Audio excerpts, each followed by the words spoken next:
The new Bitcoin craze is making people rush into cryptocurrency investment, with the digital money's skyrocketing value putting it into the spotlight. But aside from causing a new gold rush, Bitcoin is promising to completely transform the way we use money. What will peer-to-peer money exchange do to the global banking system? What role will the world's governments be left with when Bitcoin goes global? And can it overcome its unstable nature to bring about a radical financial revolution? Rick Falk-Villiers, welcome to the show. It's really great to have you on our program. Now, you predicted Bitcoin's thousand-fold increase back in 2011, and indeed, from $1 in February 2011, hit a record high of almost $7,880 last week, then had a plunge and is back up again now. Why does it keep growing, and is there any price limit for Bitcoin? Yes, there is a price limit for Bitcoin and cryptocurrency. It cannot displace more money than exists in the world. So there is an upper ceiling. But that upper ceiling, if you're just regarding Bitcoin as a commodity on the market, which I think it is, like any currency, can easily go to 1 million or more per Bitcoin. Now, it's important to remember that Bitcoin might not be the final cryptocurrency. Cryptocurrency will displace the central bank money. But with social networks, we had 6 Degrees, which was replaced by Friendster, which was replaced by MySpace, which was replaced by Facebook. So some cryptocurrency is going to be worth a lot of money. Which one? Well, that's a gamble. So we're having this Bitcoin split, right? Without going into too much detail, we have 2 different versions of Bitcoin as of now. You're the man behind the Bitcoin Cash. This is a new version of Bitcoin that was created according to your organization in response to years of mismanagement of the Bitcoin legacy network.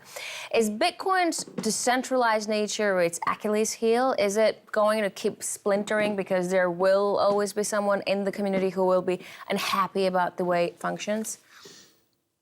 A key aspect of Bitcoin is that it's permissionless. You don't need to ask anybody's permission to do anything. And this is key in the entire community, which is why I decided to publish a letter where I was chief executive officer without asking anybody's permission, as a way to illustrate that we're not asking permission. That's just part of our community.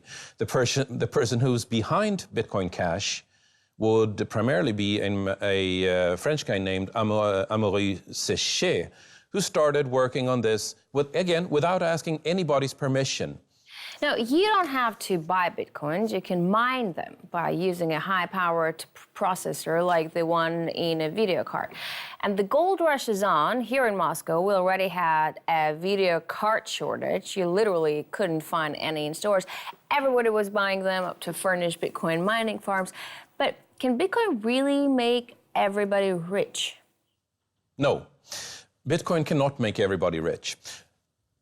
Bitcoin right now is a huge wealth transfer to those who understand its implications early on.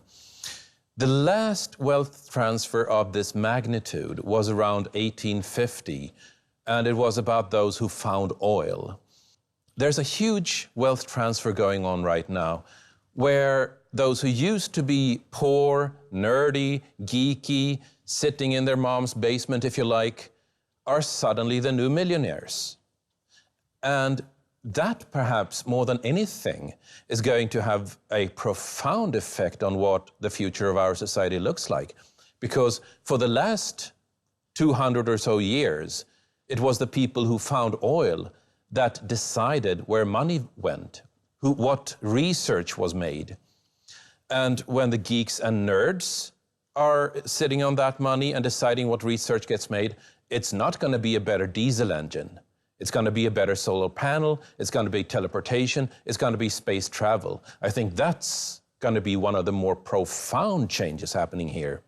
A wealth transfer to an entirely new type of people. So can everyone jump on this bandwagon, or is it too late?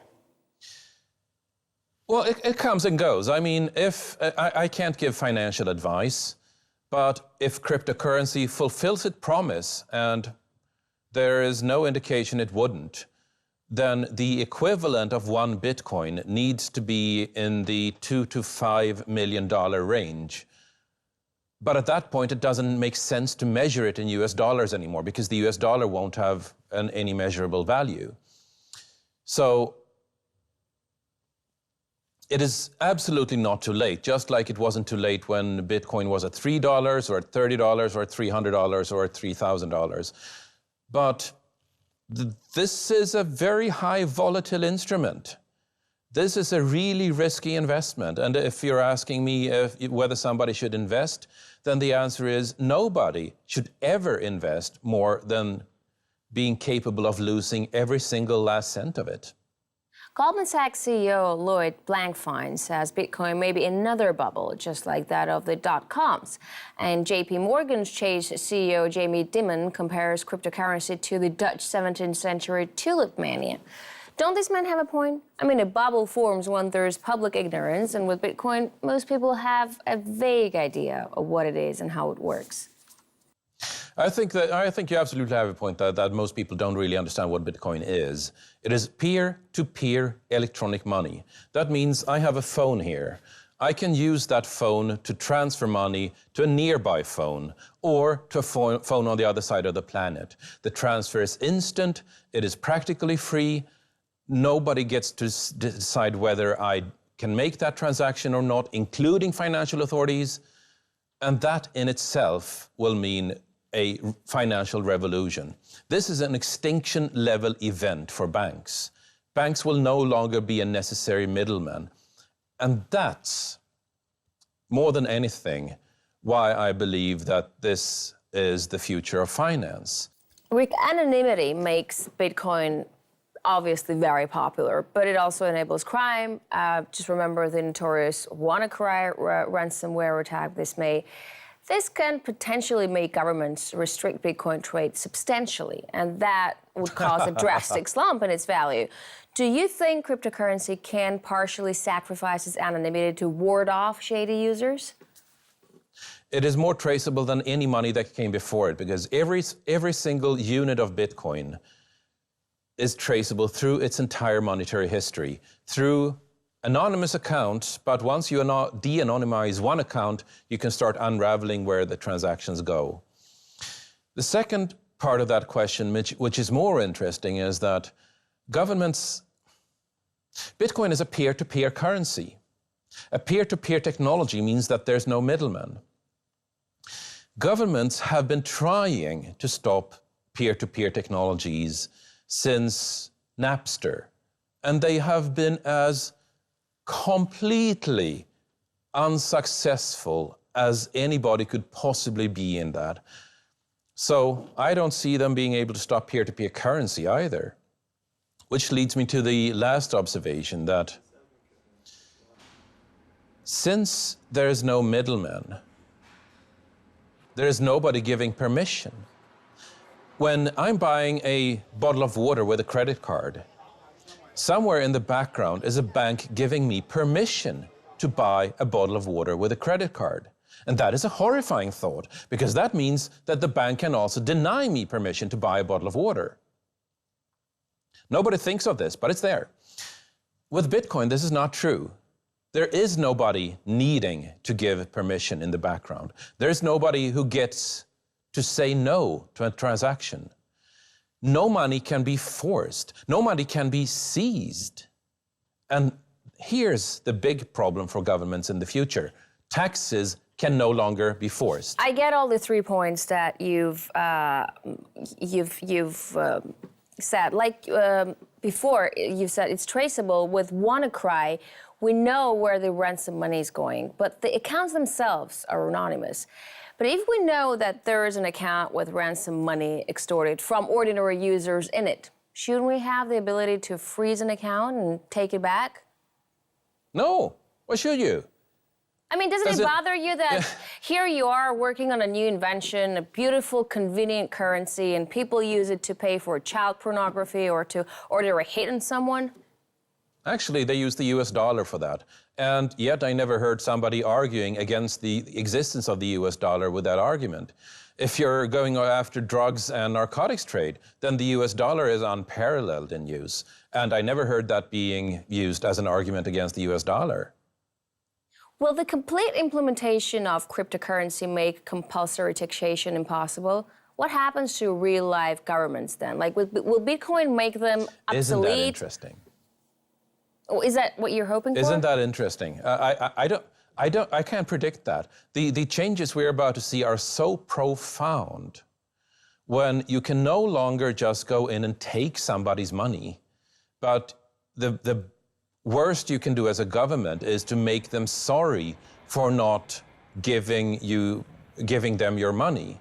You cannot force it. You cannot seize it. The changes this is going to bring are so profound to society that we're going to see a lot of governments panicking when they realize they can no longer just seize whatever money they want. We'll take a short break right now, and when we're back, we'll continue discussing what's behind the meteoric rise of Bitcoin with Rick Falkvinge, founder of the Swedish Pirate Party and cryptocurrency evangelist. Stay with us.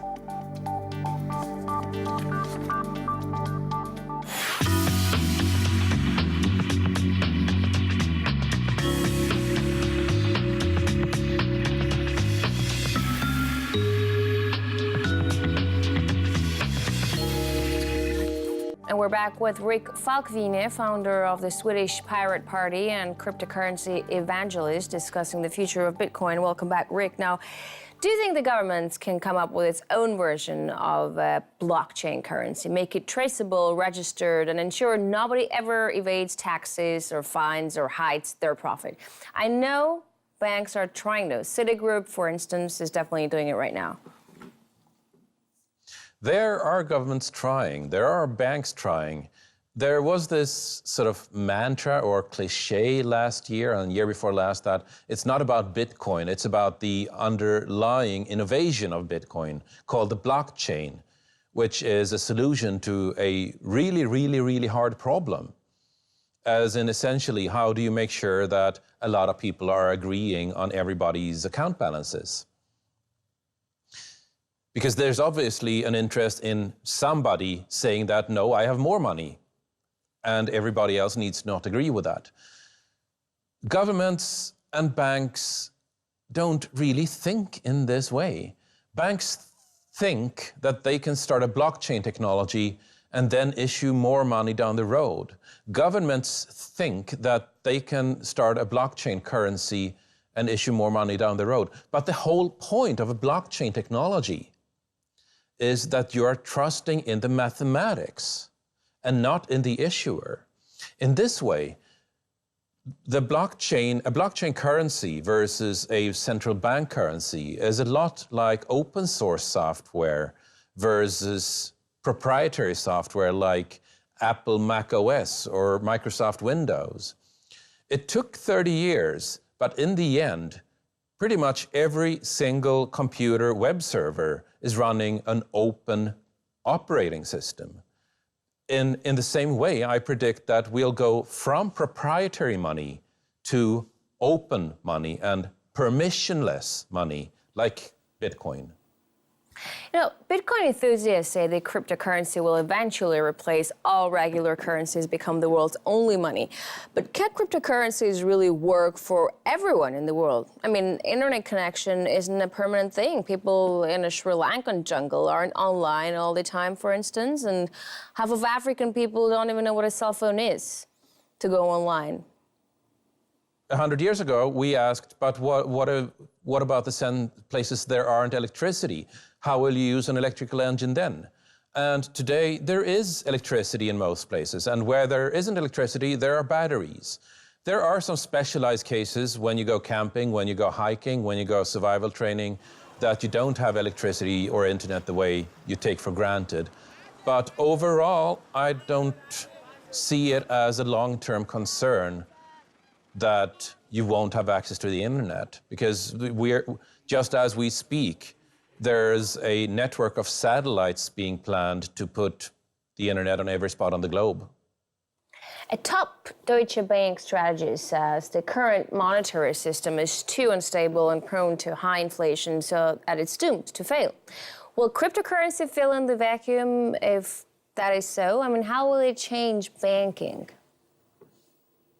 I think you're spot on there. The European Central Bank is used to print 80 billion euros per month, just propping up a gigantic bubble happening right now. It doesn't do that anymore. It just prints 60 billion euros per month. The US Federal Reserve was printing trillions of dollars, inflating the money supply. We know how this ends.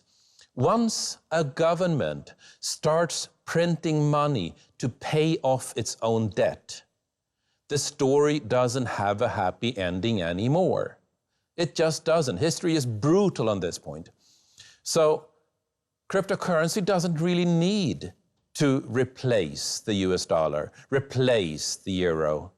It just needs to survive while those behemoths collapse under their own weight. And that, when it happens, it's going to go fast. So will the widespread use of cryptocurrency while promising a new level of liberty actually discriminate older generations? I mean, it won't be easy for older folks to get used to this complicated digital stuff, right? Will it disadvantage them in the end? It isn't. It is complicated. It is too complicated. It is not usable enough. It is not usable enough at all. And I agree that this has always been something of a problem, that in the 1920s, when households were electrified, there was a training curve where older folks were being shut out from all these new electrical appliances because they had to relearn so much. When computers arrived, it was the same thing. When smartphones arrived, it was the same thing. There's always a problem where a younger generation needs to take responsibility for, if you like, introducing the elders to the ongoing changes of society. Fortunately, there's usually somebody in every family who does that. But the concern is absolutely valid. The first time Bitcoin was used to pay for a real service, it cost a user 10,000 Bitcoins to get 2 pizzas. Now, Yes. that is worth Yes. $70 Very million, expensive pizzas. right? I mean, $35 million per pizza. I wonder if that man really wishes it cooked at home. Cash is backed by theoretically gold or the government's ability to pay debts. Where do all these insane values come from in Bitcoin? What's backing a Bitcoin? Like any commodity, it has value because of 2 simple characteristics. It is useful and it is scarce, meaning that there's not an infinite supply of it. It is useful because I can use it to transfer value to Malaysia on a Sunday without anybody interfering with that transmission. And it's finite because there's only ever going to be about 21 million Bitcoin. Those 2 things make it valuable. Not that it's backed by a government, because it isn't. You know, there have been In many... that way, it's kind of like gold. There have been many cases of Bitcoin theft. With this latest BTCE's case, we have a suspect accused of stealing indeed. tens of millions of dollars worth of Bitcoins. Is it not really safe to keep your investments in it? I mean, considering that the hype about its rising value surely attracts hackers like flies to honey. Bitcoin has that problem. I mean, it's really hard to store your Bitcoin securely. It is a really hard problem that has not been solved.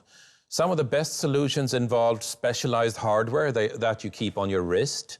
Some other solutions involve opening up a laptop and taking out the Wi-Fi circuits, making sure it cannot ever connect to the internet and so be infiltrated from the outside. This is hard today, but it is going to become usable. These are really hard problems, and everybody in this community knows that whomever solves it first is going to become really rich, as in insanely rich. And so There's a lot of money being thrown at this That's problem. a good incentive to stick to the Bitcoin business. Isn't it? But you know what? It's not just the hackers that have a problem. There was a famous case of a wire editor forgetting the PIN code from his Bitcoin wallet and using hackers and even a hypnotist to retrieve it. I know it sounds funny, but isn't it a little harsh on people? I mean, how can it so easy to lose access to something you own? That can't happen to my wallet or bank account.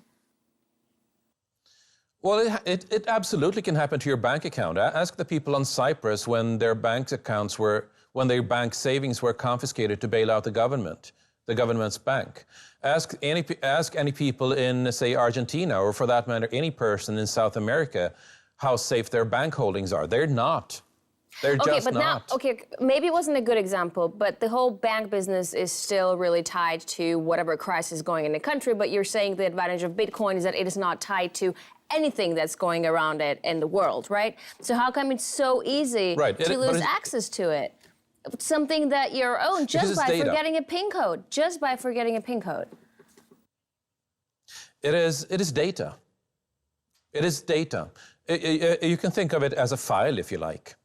If that file gets into somebody else's hands, then you lose your money. If the hard drive with that file on it gets destroyed or corrupted or just dies, then you lose your money, which is why this problem is so hard, which is also why a lot of people are working on it. But Bitcoin and cryptocurrencies are just in their infancy. This problem is going to get solved, just like every single technical problem before it that had so much promise but hadn't yet hit usability. We were there with streaming video for 10 years before YouTube hit in 2006. We were there with blogging for 10 years before WordPress and Typepad hit. We were there for about 10 years with file sharing before Napster hit in 1999. These things take about 10 years before somebody hits the right usability key. And remember, this is a technology that was devised in 2009. It's possible that if we're looking at a possible mainstream breakthrough around 2019, 10 years from then that the company the company who makes this breakthrough has not even been founded yet. Rick, for all the talk of being an internet freedom banner, Bitcoin isn't entirely independent. For instance, we've mentioned the BTCs, where the U.S. police has recently seized accounts of its clients and arrested one of its founders. So pressure can be put on cryptocurrency. It can be brought to heel. You cannot point a gun at a computer to make it give up its secrets. But you can point a gun at the computer's owner and make them very sorry for not giving up that file inside the computer. But this difference that might seem very small has profound effects, because it means that governments can no longer just walk in and seize money to pay people's taxes. People have to actually agree with paying taxes. And that in itself is going to be profound when governments realize this.